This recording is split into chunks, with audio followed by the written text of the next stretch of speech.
Welcome to another episode of the Nonprofits. It seems like the governor down in Florida, Mr. DeSantis, has always got some problem or another. And apparently he has another one that Jimmy Jr. is going to tell us all about. Yes, that is right. Florida Governor Ron DeSantis has a beef with the cultivated meat industry, one that is misdirected and disingenuous as he attempts to appeal to his far right base by creating this boogeyman out of a nearly non existent and fledgling industry. DeSantis insists that the global elite have a world domination plan to force feed lab grown beef to people in order to achieve their goals, while he also chides liberals for their environmental concerns. This disjointed and completely unnecessary argument ignores the actual causes for the decline in beef production, such as drought, production costs, and of course, the long-term impacts of COVID. Is DeSantis really ignoring facts and instead creating a conspiracy theory as a catalyst for his politics? You don't say. This story is from USA Today by Anna Gonyi-Lesson, Dan Rohrbaugh, and Mike Snyder on May 5th, 2024. Now, Cynthia, do you think DeSantis's motivations, what do you think his motivations are in doing this? Well, I don't necessarily think that he is very much so concerned about Floridians or protecting the beef industry. I think that he's more so just trying to basically utilize this as a narrative that he wants to push. The thing about it is like Jimmy aptly pointed out is that, the meat industry in itself is a fledgling industry for various reasons, right? COVID. There's also other concerns about, methane as far as like beef is concerned.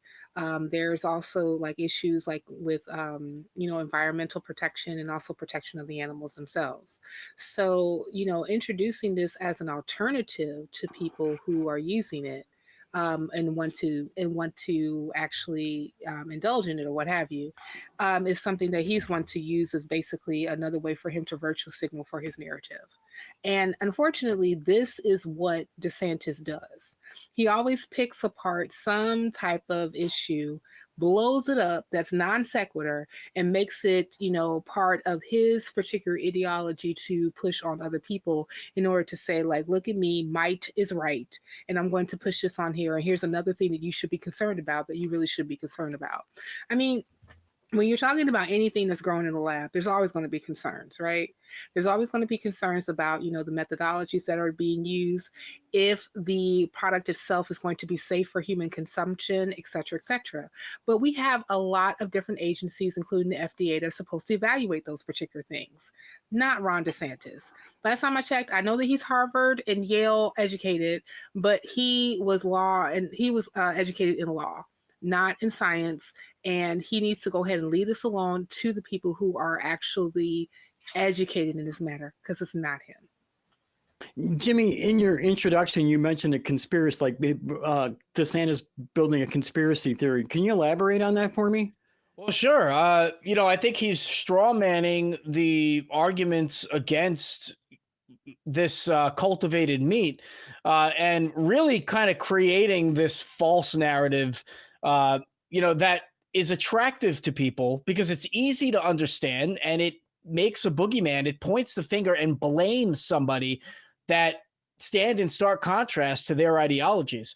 And he's doing that to the working class people of Florida, the people who make up a large percentage of the beef industry, not just in that state, but in the country. It's kind of easy to just present other people as the problem, especially if they're threatening your own livelihood. It's a lot harder to educate people on, the pros and cons of meat cultivation, of meat substitutes, or the science that is supported by, the climate change issues that are supported by science, and why it's important to maybe alter our behaviors in order to improve that situation. So, creating the conspiracy theory, I give him credit for it because I've never heard it before. But, it's all the same. He's taking it and he's using it as a talking point rather than doing the real work rather than getting smart on the issue and coming up with a real solution. Yeah, Eli, human feeding habits have changed over time. Is that true? Yeah, so I looked at this. This is a really, really innovative way for us to harvest food.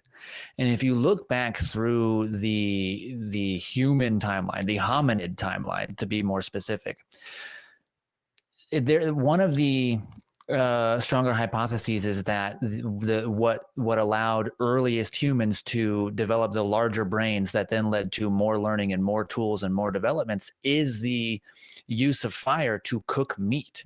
And then the way that the energy that we needed to use to digest that meat, we no longer needed. So that energy could go to building a bigger brain or using that brain to do things. And then we started to innovate. And then we started agriculture. And then that's when we got society and civilization. So when you look back, innovations in harvesting food and basically gathering energy from the world, right? The energy that we need in our lives. Those events, I almost want to say, precipitate massive changes and massive advances in human ability. Is that to say that lab grown meat, from stem cells is going to change the world? Probably not. But I think if there is a person that would oppose the utilization of an invention that would change the world, it's the lab grown meatball himself, Ron DeSantis. So you just see this as just another step in human food evolution, basically. Absolutely. I mean, this is insane. 5 years ago, 10 years ago, we could have seen this coming, right? But I think when I was born 30 years ago, 32 years ago, I don't think this would have been thought of. Nobody would have seen this coming. And now these industries, as we've said, are still working toward that goal, but we're going to be able to produce food way more efficiently than we already can. That can only be good. Yeah, Cynthia, you mentioned to me before the show that you thought this debate over lab-grown meat was more about ideology and identity. Can you expand on that for us? Yeah, I think that, Ron DeSantis specifically took this particular issue and he is virtually signaling so that he can appeal to his political base. He's in Florida. And in most areas like Florida, Tennessee, Alabama, Georgia, you have large areas of agriculture, right? And so he is looking at basically, farmers are going to be my political base, right? So since he's looking at farmers being his political base, I'm going to go ahead and choose this particular issue of lab-grown meat to say this is bad because it's going to target you and put you out of business, because instead of you cultivating animals and plant life from your farms, they're going to be going to science instead. And what he's missing is that we have over 7 billion people in this world. And one of the largest issues around the world is hunger. I mean, we can point to several countries right now in 2024 that are facing famine. And having multiple food sources in order to feed people, I think is a good thing, right? And the more that we have more people being born into the world, the more that you're going to have to be able to feed them. And even one of the things that the articles pointed out is that even people who are considered vegan, even though that they're using animal cells, so it's not necessarily lab-grown meat is not considered vegan per se, they're still open to try it, right? So I think that, being able to actually put resources into this research is a good thing. But again, it just always seems like that Ron DeSantis is always pointing or to some type of issues in order to make sure that his base feels good, but it doesn't always pan out to be a good thing itself. Yeah, I agree. I think he's taken a lot of stances on a lot of different things that are really kind of holding us back in a lot of ways. I don't want to say too much in against him or in favor of him, but I do kind of question some of his ideas. Now, Jimmy, do you have, I mean, you talked about a little bit, what are your viable concerns about the CO2 buildup? Well, I mean, in excess of carbon dioxide, we know is not good. I'm no expert on that kind of thing, but I do defer to the experts, and many of them agree that while we need CO2, we don't need an excess amount of it. It's a greenhouse gas that is bad. The agriculture industry makes up 35% of greenhouse gases, and 17% of that's worldwide. 17% of that comes from the raising of livestock and using of fertilizers to create certain plants that these livestock eat. If there were a way to reduce that, I don't see how that could be a bad thing. I mean, Ron DeSantis is claiming that they need to invest in local farmers and ranchers and save our beef. Save your beef from what? I mean, your beef is not at jeopardy. In fact, the industry is in decline since COVID. And the reason why it's not restoring is that we are suffering massive droughts in certain parts of the country, certainly around the world. The beef production, the beef industry has not been restored. It might be improving, but it has not been restored. And it's not because there's some kind of alternative meat out there. It's because climate change is affecting the way the predictable weather patterns that these farmers rely on to be able to maintain their livelihood and to raise their stock. Fixing that would actually be a better investment for farmers and ranchers. But, I think anybody that has any concern for the planet and for our ecosystem should be concerned about the levels of greenhouse gases and should want to find ways to reduce them. I mean, I'm probably driving my last non-hybrid car. I mean, I drive a gas vehicle. That's probably going to be the last one I ever drive. I'll be moving on. I would move on for other ways to make this planet a better place. And so for Ron DeSantis to claim something that is just false just goes to show that he is trying to pander to a base that just doesn't get it. And he doesn't want them to get it because that would be bad for him. Yeah, I agree. Eli, do you think, I don't want to say I don't want to question his motives, but do you think there's a rational reason for DeSantis to make this move? I mean, if all you're thinking of it is from his perspective of, what are the farmers going to do? They're going to lose so much money. Then sure. But I think not. Like, I really don't think there is. Just like Jimmy was saying earlier, like this whole conspiracy to make people eat meat grown in a petri dish and bugs is something I've never heard of before. And he's talking about fighting back against the global elite. Ron DeSantis is the global elite. He thinks that if he keeps pushing this us versus them narrative, then enough of his constituents are going to buy it. And he's right. So many of them have forgotten that he is the them that they need to be dealing with. And I was actually thinking while you were making your points, Jimmy, is that I have a solution. I thought of a solution while reading this. The land that farmers no longer need to use for their livestock, they can rent out to these facilities that are using their that are growing this meat. And from the article, the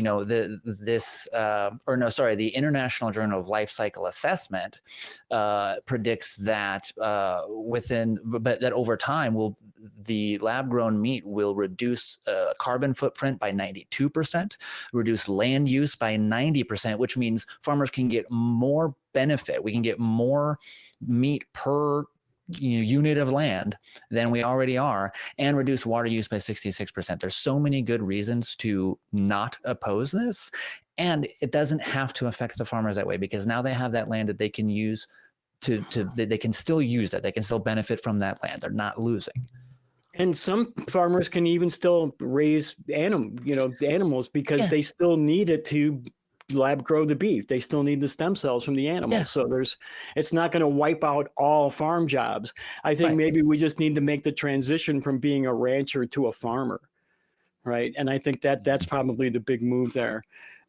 Cynthia, You mentioned some concerns that you had about lab-grown meat just in passing earlier. Can you tell us more about that and what your concerns are? Well, not necessarily me per se having concerns about lab-grown meat, but there are like some concerns from people who are actually looking at this that's saying that there's some uncertainty about the long-term implications, and also, even though it's actually touting to be environmentally friendly and also ethically alternative to traditional meat production, um, the issue is that it's being sourced from animal cells, and it's also and also, like, when it comes to like some of the conclusions on what type of implications that has, we still don't have all the data to actually support it. So it's still very much so a science that's being developed right now, but what science is not, right?